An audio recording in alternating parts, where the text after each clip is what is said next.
Jai Hind students, welcome to my YouTube channel. Students, to rise and have a name in any field, one really has to have full dedication and devotion. One needs to believe in hard work. Yes, hard work is going to be very hard, but believe me, it's going to be worth it. So please don't hesitate to put in that extra effort so as to achieve your goal. With that positive note, students, let's begin today's session. Today we are going to start a new chapter, which is work and energy. And this lecture will be totally devoted on the topic work. Now, in everyday activity, the definition or the meaning of work is quite different from the scientific definition of work. Now, students, look. In everyday activity, the term work is used equally for either mental work or for physical work, which might involve some muscular force, right? Let's consider some everyday example. The first example is we can read a book or exert ourselves mentally in thinking about a simple or difficult problem. So obviously, we are doing some work. It is a mental work, right? Then second example is we might be holding a weight without moving it. That is also a work in everyday language, right? There are some other examples like carrying a load and moving with uniform velocity. Then we may be trying hard to move a huge rock which does not move despite our best efforts, though we may get completely exhausted in the process. So in all these cases, according to the scientific definition, you are not doing any work. I repeat, students, in all the cases which I have discussed, which were related to the everyday activity, the scientific definition, as per the scientific definition, work is not done at all, right? So what I mean to say is that the scientific definition of work is entirely different from the everyday or intuitive meaning of work. So now let's concentrate on the definition of work scientifically from physics point of view.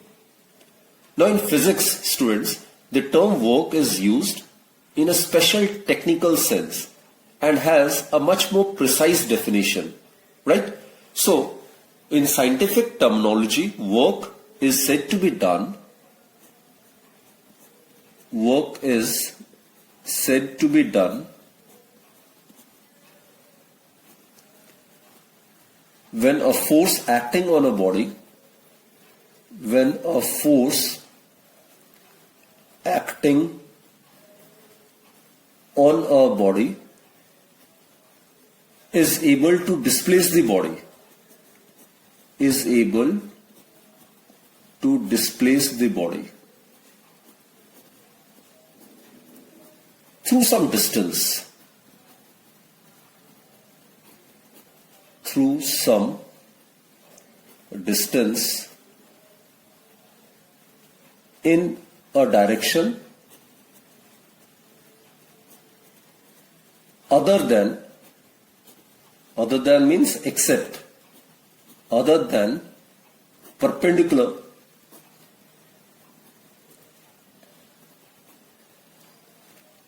to the direction of the force applied.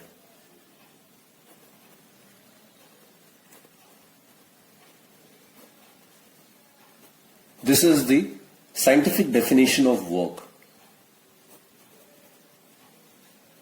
In this session, we'll try to find out the meaning of this statement, right? So scientifically, work is defined as, or work is said to be done when a force acting on a body is able to displace the body through some distance in direction other than perpendicular to the direction of the force applied. Means under the influence of any force, the body must get displaced in any direction except perpendicular to the direction of the force applied. So in that case, the work is said to be done on the body, right? So what we have studied is, in order for work to be done on a body, there are 2 or 3 things which are required. First, a force is to be acting on the body. Second, the force acting on the body must be able to displace the body through some distance. And third is, students, the body must get displaced in any direction other than, except, perpendicular to the direction of the force applied. So when all these three conditions are satisfied, then work is said to be done by a body. Right? Now, suppose let's consider the first example. When a box is pushed on a floor by applying a force, suppose this is a box which is lying on a floor, right? So it is pushed through some force and the box get displaced along this direction. So in this case, work will be said to be done. The applied force displaces the box. Suppose the box moves from this position to this new position. So definitely under the influence of this force, this applied force, the box is getting displaced along the direction of the force applied. So in this case, work is said to be done, right? Let us consider second case. Let us consider this to be a trolley. Suppose this is a trolley. These are the wheels, and let us consider this to be a trolley. Now, when we pull the trolley by applying a force like this is the handle, suppose, if we pull the trolley,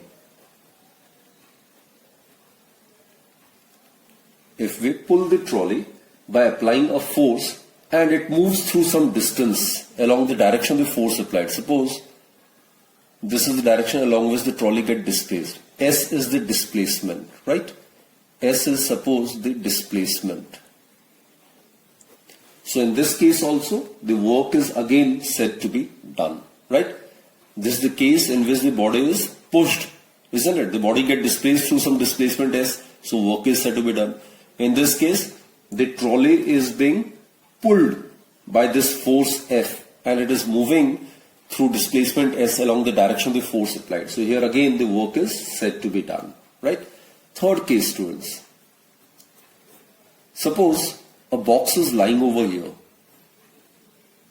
right? This is a box and it is lying over here and it is to be lifted through some height. Suppose it is to be lifted through some height h.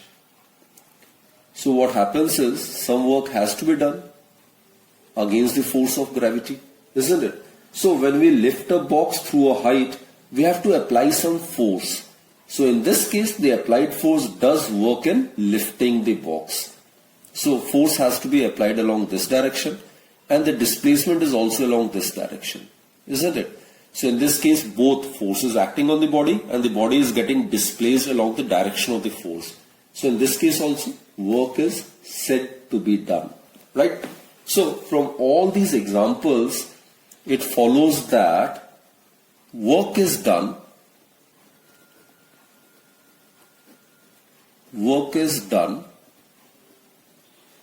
if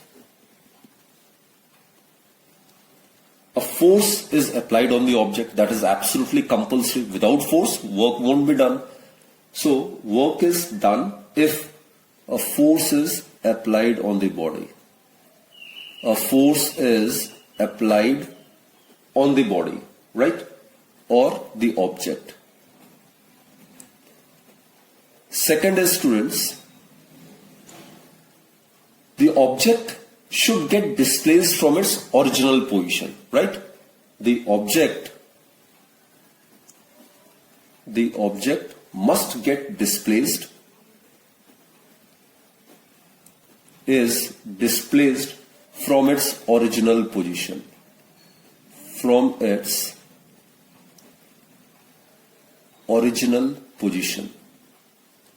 And as I have told you, students, we'll discuss it later on in this session only. The object must get displaced from its original position in any direction.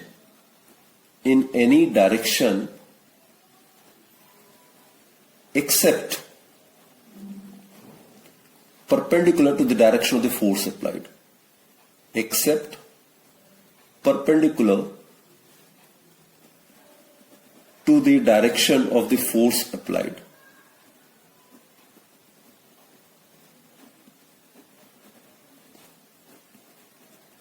this we'll discuss in detail. So basically what this point suggests is that if a force is acting on the body and the body get displaced in a direction perpendicular to the force applied, then we will prove that work done in that case is zero. So work is done only if the body get displaced under the influence of some force from its original position in any direction except other than perpendicular to the direction of the force applied. Right?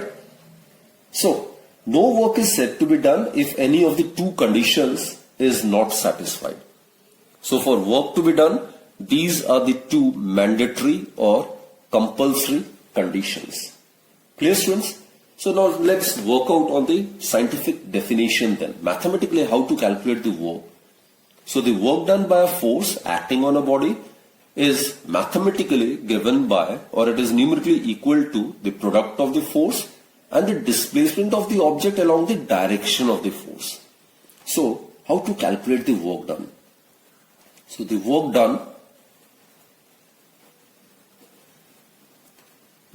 done by a force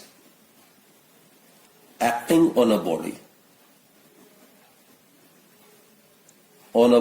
or on an object is numerically equal to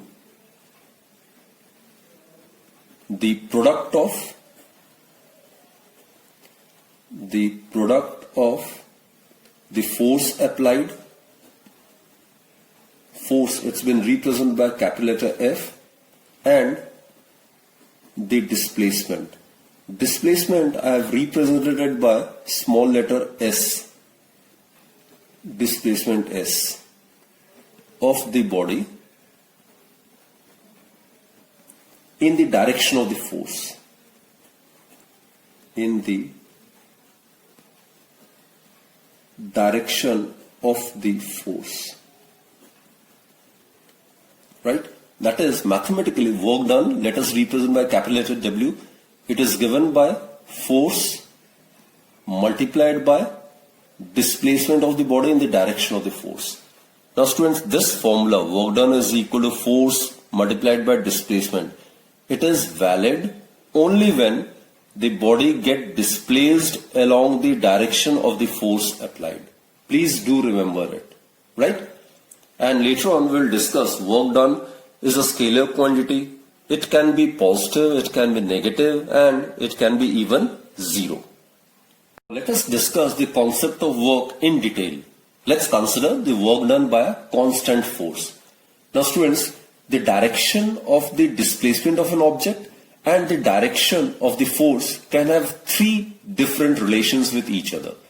The direction of the force and the displacement may be either 0 degree, that is force may be acting in the direction of the displacement. Second is force might be acting in a direction opposite to that of the displacement. Third is force is acting perpendicular to the displacement. So we'll be discussing all the three conditions, right? So let's consider when the force is acting in the direction of the displacement. So this is the case. I'll draw the relevant diagram over here. This is a block and this is the force applied over here, right? Under the influence of this force, suppose the body moves from say A to B. So the body is getting displaced along the direction of the force applied. This is the displacement S. So here the angle between F and S is 0 degree. F is parallel to S. That is, the displacement of the body is along the direction of the force applied. So in this case, as we have discussed earlier, the work done by the force is equal to the product of force and the displacement, right? So in this case, the work done by the force F is equal to the product of the force and the displacement. That is, in this case, mathematically, work done W, it is simply given by Fs right? So whenever force is acting in the direction of the displacement, then always remember the work done mathematically is given by the product of the magnitude of the force and the displacement, right? So it is as shown in the diagram. In this case, force is acting on the body and the body getting displaced along the direction of the force applied, right? Now let's consider the second scenario. When the force is acting in a direction opposite to that of the displacement. Opposite to that of the displacement. So now what happens is, in this case the force is acting opposite to the displacement S of the body. Right? So in this case the work done is negative. This is the case where the work done is positive. It is the case where work done is positive. Now in this case, when the force is acting in a direction opposite to the displacement. Now suppose the body is moving along this direction. Suppose the body is getting displaced from A to B along this direction. This is the displacement. And this is the force under consideration. This is actually the case of frictional force. This also we'll discuss. When a body moves, then an opposing force comes into existence which is known as frictional force. It always tends to retard the motion of the body. It always acts in a direction opposite to which the body tends to move. So if the body is moving from left to right, then the force of friction will act in the opposite direction. It will act from right to left, right? So what is the angle between these two? Here, F and S, force and displacement, are oppositely directed. That is, the angle between them is 180 degree. They are oppositely directed. In the initial case, the direction between F and S is parallel, isn't it? Here the angle between these two is 0 degree. Here theta is 0 degree. Suppose theta is the angle between force and displacement.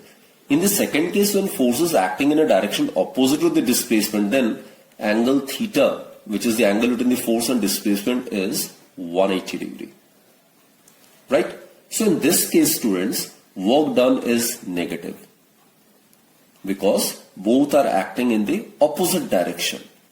So in this case, work done is negative. So here, work done, it would be given by minus Fs. Work done by the force is given by minus Fs. So as we can see, work done can be positive, work done can even be negative. Work done is positive when the force is acting in the direction of the displacement.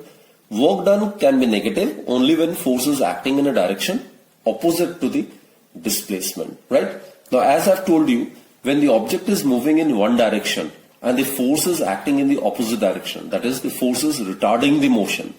And I've told you, the typical example is the work done by frictional force, force of friction, which always acts in a direction opposite to that of the displacement.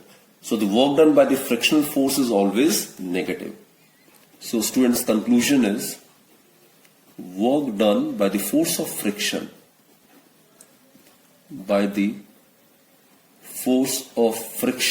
is always negative.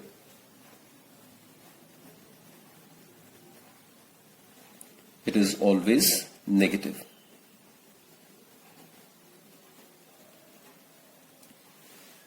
Okay, let's consider the third case. Force is acting perpendicular to the displacement. Now in this case, this will be the situation. Suppose this is the direction of displacement of the body and this is where the force is acting. So what is the angle between these two? They are perpendicular. F is perpendicular to the displacement. So the angle between the force and the displacement is 90 degree. So in this case, force F applied is perpendicular to the displacement, 90 degree to the displacement.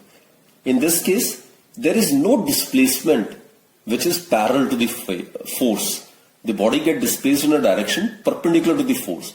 So there is no displacement of the body along the direction of the force. So here the work done is 0. This is the case where work done is 0. So work done will be always 0 when the body gets displaced in a direction perpendicular to the force applied. So that is the reason I have stated that work is said to be done only when force acting on a body is able to displace it through some distance in any direction except or other than perpendicular to the direction of the force applied. Because in case the body get displaced in a direction perpendicular to the force applied, then the work done is always 0. Right? There are various examples related to this. The work done by centripetal force is always 0, students. Centripetal force, like a body is moving in a circular path. Suppose a body is moving in a circular path, right? This is the center. This is the body under consideration. This is the body, suppose. This is the radius. So a centripetal force always acts radially inwards. This is the direction of the centripetal force. And we are aware, if a body is moving along a curved path, its direction of motion is given by drawing a tangent. So this is the direction of displacement. So what is the angle in these two? 90 degree. So the work done by this force would be 0. So work done by centripetal force is always 0. Work done by centripetal force. Work done by centripetal. Centripetal force is a force which acts in the radially inward direction. Is always 0. It is because in this case the centripetal force, it is perpendicular to the direction of displacement of the body. So no work is done in this particular case, right? Now let's consider the fourth case, when the force is causing no displacement. Now this can happen when one may be holding a heavy weight. In this case there is simply a force but no displacement. I am holding this pen, right? Obviously I am holding this pen against the force of gravity. So some force is there, but the pen is not having any sort of displacement. So here no work is done, right? Or in other case, no work is done when one may be pushing a rock and is unable to move it. Suppose this is a rock and a person is trying to push it. But obviously in this case the rock will not move at all. This is a rock or a big stone. So displacement in spite of this application of this force is 0. So the rock doesn't move at all. So in this case work done would be also 0. Clear, students? What we have discussed till now is work done by a force is positive when the force acts in the same direction as that of the displacement, right? This we have discussed. Then work done by a force is negative when the force acts opposite to the direction of the displacement. That is, the angle between the force and the displacement is 180 degree. Then the work done is negative. And work done by a force is 0 if there is no displacement in the direction of the force. That is, force is perpendicular to the displacement. So when the angle between the force and the displacement is 90 degree, then work done is 0. Also, the work done by a force is 0 if there is no displacement at all. In spite of applying force, if a body do not produce any sort of displacement or the body doesn't get displaced from its original position, then the work done would be 0. Right? So these are the 4 conclusions which we have discussed. Right? Now, before we conclude this session, let us discuss the unit of work. We'll discuss the SI unit of work basically. Now, as we are aware, students, work done is equal to force into displacement of the body along the direction of the force applied, isn't it? Now, as we are aware, the SI unit of force is Newton. The SI unit of displacement is meter. And Newton meter is known as joule. It is Joule. Right? So joule, it's the name after a famous scientist, James Joule, who studied the heating effects of current. That also we'll discuss in the higher class. Right? So SI unit of work is SI unit of work is joule. it is represented by capital letter J, right? So how to define joule? So let's discuss it. Now students, look, 1 joule may be defined as that work, or 1 joule work is said to be done on an object when a force of 1 Newton displaces the body through a distance of 1 meter along the direction of the force applied, right? So I'll write down the definition. The work done on a body or an object is said to be 1 joule if a force of 1 Newton is able to displace the body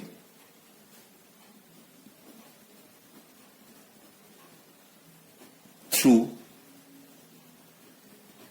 a displacement of 1 meter through 1 meter along the direction of the force applied. Along the direction of the force applied. So this is how the SI unit of work can be defined. So work done on a body is said to be 1 joule when 1 Newton of force acting on the body is able to displace the body through a distance of 1 meter along the direction of the force applied. So joule is the SI unit of work, right? Similarly, there are some other units as well. Kilojoule. Kilo is 10 raised to 3. So it will be 10 raised to 3 or 1000 joule. Then megajoule, it may be written by a capital letter M. Mega, M-E-G-A, mega. It is 10 raised to 6 joules.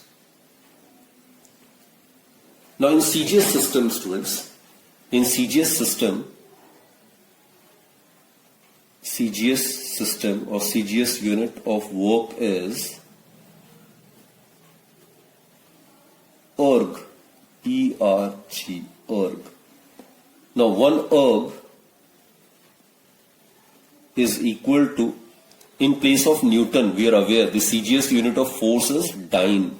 So it will be 1 dyne, D-Y-N-E, dyne, multiplied by, in place of meter, we'll measure the displacement in centimeter. So the CGS, it's a system of unit in which the length is measured in centimeter, mass in gram, and the time in second. So the CGS unit of work is erg.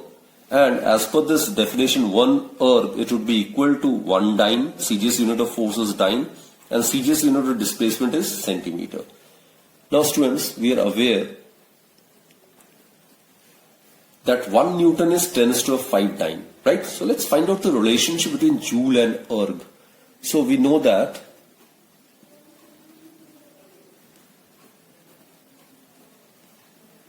one joule is equal to 1 Newton multiplied by 1 meter. So let's substitute the value. We are aware 1 Newton is 10 raised to 5 dyne. This we have already done in the earlier chapters, right? Dyne is the SI unit of force. Dyne is the CGS unit of force, and Newton is the SI unit of force. And the relation between the SI and the CGS unit of force is 1 Newton is 10 raised to 5 dyne. 1 meter is 10 raised to 2 centimeter. So when the base is same, the powers get added up. Therefore, what we get is 1 joule is equal to 10 raised to 7. What do we get? Dyne centimeter. And students, dyne centimeter is erg. Therefore, there is a very, very important relationship which you must be aware of, and you need to retain this information. 1 joule is 10 raised to 7 erg. So it's a very, very important relationship. This is the relationship between the SI and the CGS unit of work. Now students, let us discuss the work done by a constant force. Suppose this is a body, and suppose a force F is applied on a body in such a manner that the body suffers displacement S along the direction of the force applied. In this case, students, we are already aware, in this case, the work done is simply given by the product of the magnitude of the force and the displacement, right? No doubt regarding this. However, if we consider this case, suppose the displacement does not take place in the direction of the force. Let the force be applied along this direction and the body get displaced along this direction. S is the displacement, and let theta be the angle between these two. Suppose in this case this constant force F applied on a body produces a displacement S in the body in such a way that S vector is inclined to F vector at an angle theta. In this case, students, work done will be given by the dot product of force and displacement. That is, in this case, work done, it's given by the dot product or the scalar product. This is the dot product or the scalar product of force and displacement. Now, as you are aware, work is the dot product of two vectors, therefore it is a scalar quantity.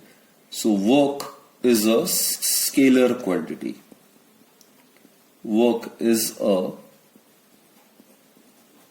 scalar quantity. Also, students, if you eliminate this dot product, then it will be given by the product of magnitude of F, S and the cosine of the angle between them. The angle between them is theta, isn't it? So it will be Fs cos theta.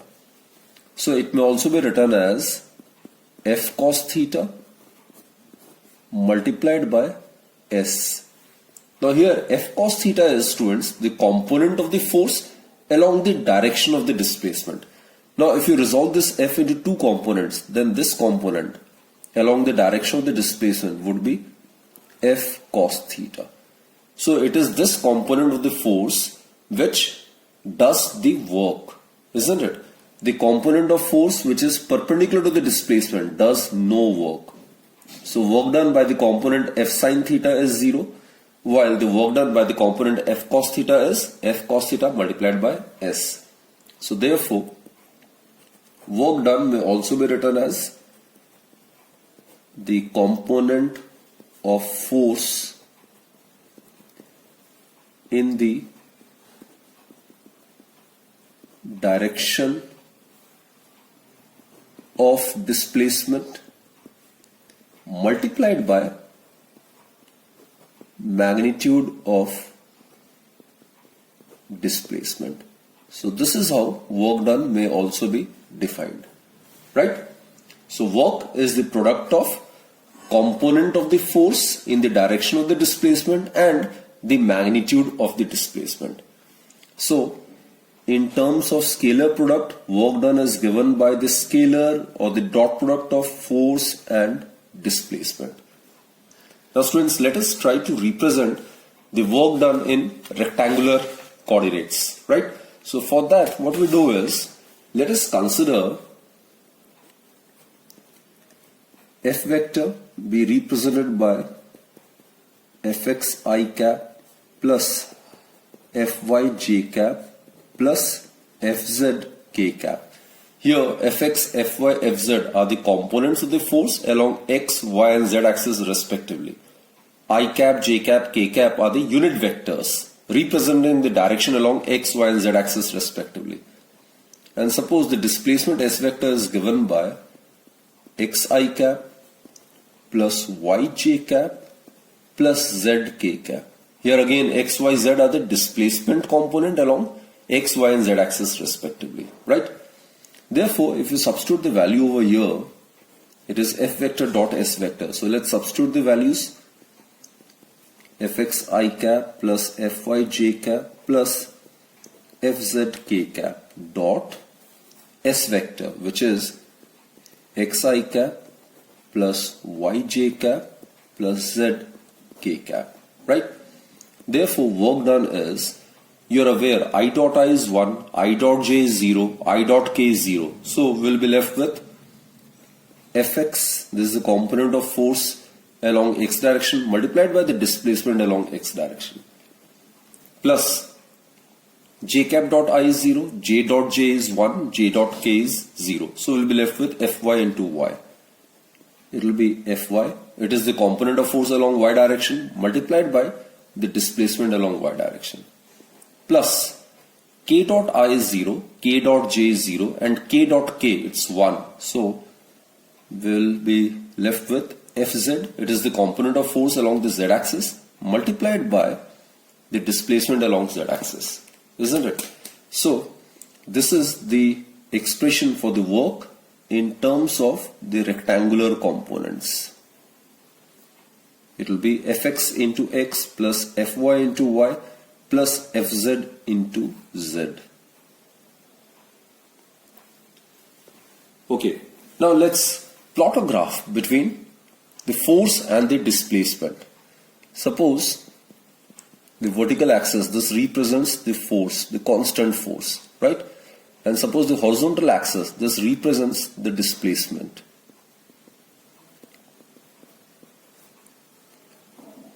Now, work done by a constant force. Here, the force is considered to be constant. So, the graph between force and displacement would be a straight line parallel to the displacement axis. Clear?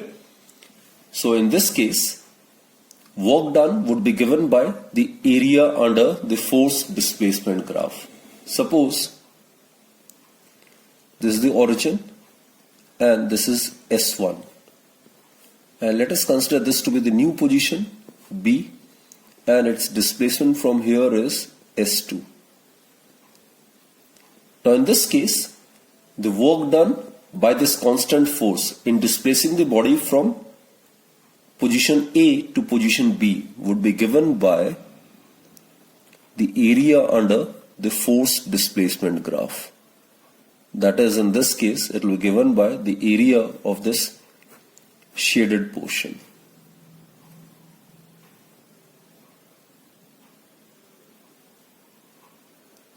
So the area of this portion will give us the work done by this constant force. So work done is equal to area under force displacement graph. Right? Because the area, it would be equal to F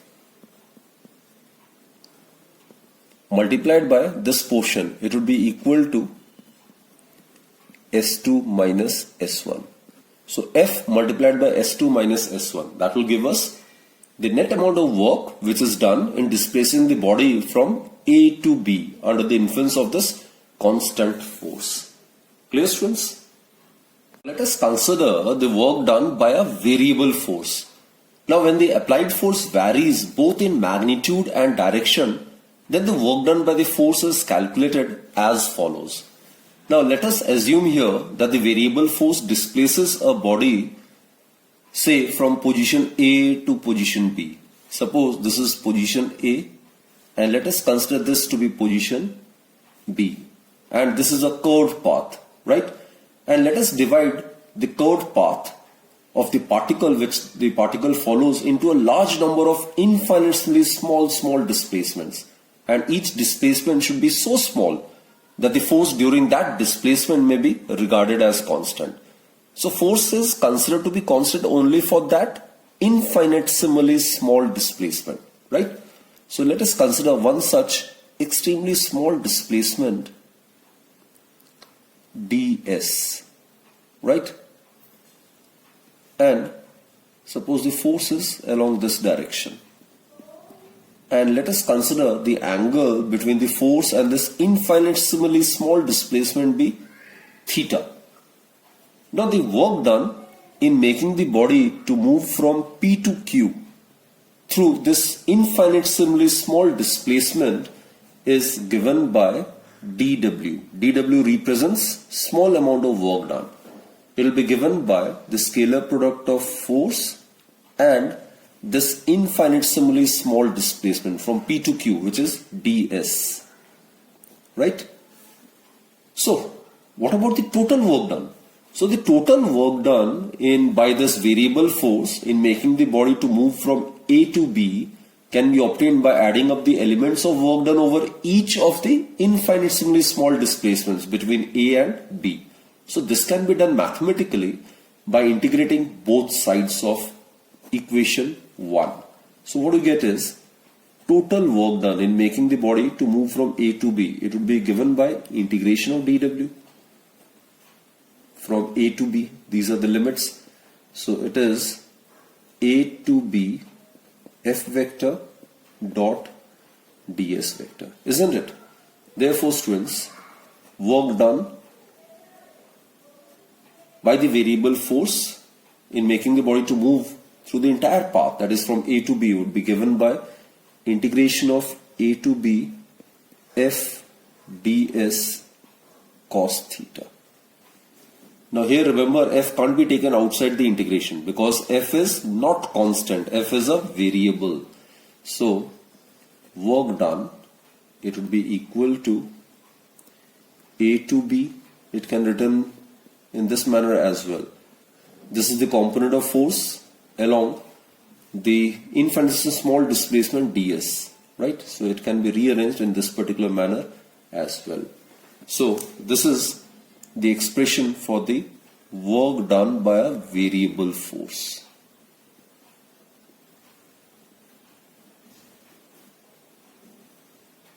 Okay, now let us discuss graphically the work done by the variable force, right? So consider the general case where the applied force varies not only in magnitude but also in direction. So in this case we shall plot a graph between F cos theta, actually F cos theta, and the displacement S, right? S is the displacement. Now the distance S, it has been subdivided into short segments. Suppose this is del S1, this is del S2, this is del S3, and so on, right? Now let us approximate the varying force component by one that remains constant at the value F1 cos theta 1 over the distance del S1.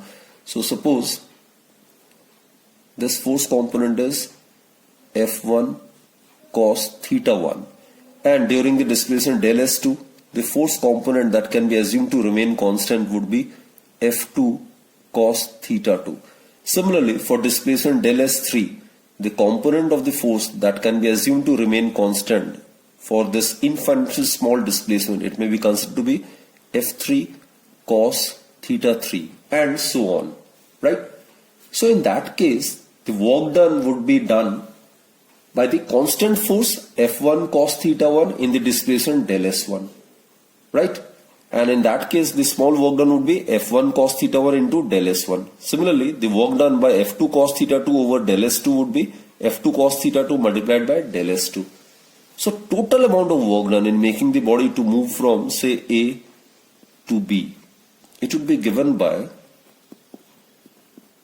F1 cos theta 1 into del S1, right?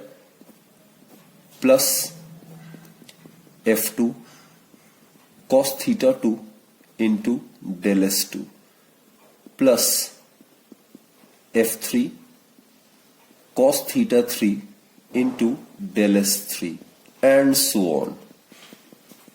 So work done by the variable force in making the body to move from A to B would be equal to the total area of these strips.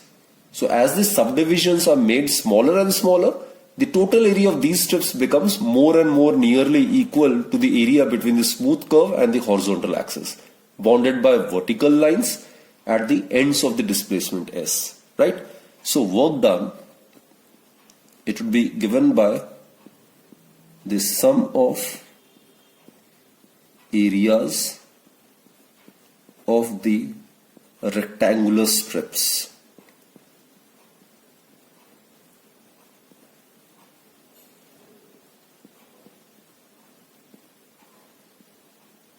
Right, students? So I hope you have understood the concept of work done by a constant force and the work done by a variable force.